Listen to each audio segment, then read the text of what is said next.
లెక్కలు చూశాను తప్ప తప్పులు చేయలేదు. నేను పొలిటికల్ బ్యాచ్, తెలిసింది చెప్పా, టెక్నికల్ నాలెడ్జ్ లేదు. మిగతాది అధికారులనే అడగాలన్నారు బీజేపీ ఎంపీ ఈటెల రాజేందర్. బ్యారేజ్ల కుంగుబాటుపై కాళేశ్వరం కమిషన్ ఎదుట విచారణకు హాజరైన ఈటెల రాజేందర్ కట్టే కొట్టే తెచ్చి అన్నట్టు ఆన్సర్స్ చెప్పేశారు.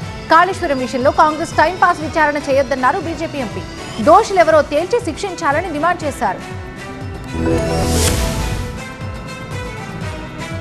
కాళేశ్వరం బ్యారేజీల కుంగుబాటుపై విచారణ జరుపుతోన్న పీసీ ఘోష్ కమిషన్ ఈటెల రాజేందర్ను 113వ సాక్షిగా బహిరంగంగా విచారించింది.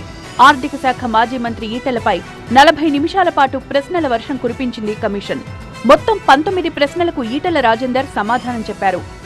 అంతా నిజమే చెప్తాను, అబద్ధం చెప్పనంటూ ఓపెన్ కోర్టులో ప్రమాణం చేసిన ఈటెల పీసీ ఘోష్ కమిషన్ అడిగిన ప్రశ్నలకు సమాధానం చెప్పారు. మేడిగడ్డ, అన్నారం, సుందిళ్ల బ్యారేజీలు నిర్మించాలి అన్నది ఎవరి నిర్ణయమన్న ప్రశ్నకు కేబినెట్ నిర్ణయమని సమాధానం చెప్పారు ఈటెల.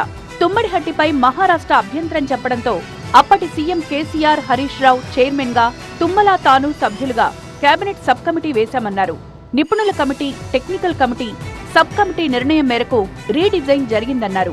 డీపీఆర్ కోసం వ్యాప్కో సంస్థకు ప్రభుత్వం డబ్బులిచ్చిందా అన్న ప్రశ్నకు తనకు తెలియదని జవాబిచ్చారు ఈటెల. నిధుల సమీకరణ కోసం, లోన్స్ కోసం కాళేశ్వరం కార్పొరేషన్ ఏర్పాటు చేశామన్నారు ఈటెల. కార్పొరేషన్ నుంచి నిధులను సమీకరించి లోన్స్ రీపేమెంట్ చేయాలని అనుకున్నామని, కానీ కార్పొరేషన్ ద్వారా నిధులు రాలేదన్నారు ఈటెల. అయితే కాళేశ్వరం కార్పొరేషన్ ఆర్థిక శాఖ పరిధిలోకి రాదన్నారు.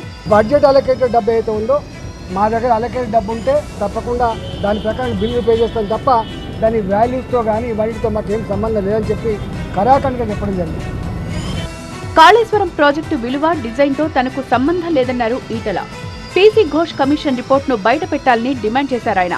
నేను ఇక్కడ కూడా కోరుతున్నా, ఇప్పటికే సంవత్సరం గడిచిపోయింది. త్వరగా ఈ రిపోర్ట్ను బయట పెట్టండి. త్వరగా నిజంగా ఎవరు బాధ్యులైతారో వాళ్ళ మీద చర్య తీసుకోవాలి తప్ప మీరు తాత్సారం చేసి బట్టగాల్చి మీదేసి వాటిగా రాజకీయ పద్మం కట్టుకుంటా అంటే నిన్ను వదిలిపెట్టే ప్రసక్తి లేదు. తెలంగాణ సమాజం నిశ్చితంగా గమనిస్తూ ఉంది. కాళేశ్వరం విషయంలో అవకతవకలన్నీ వెలుగులోకి వస్తాయని, బాధ్యులకు తప్పకుండా శిక్ష పడుతుందన్నారు కాంగ్రెస్ నేతలు.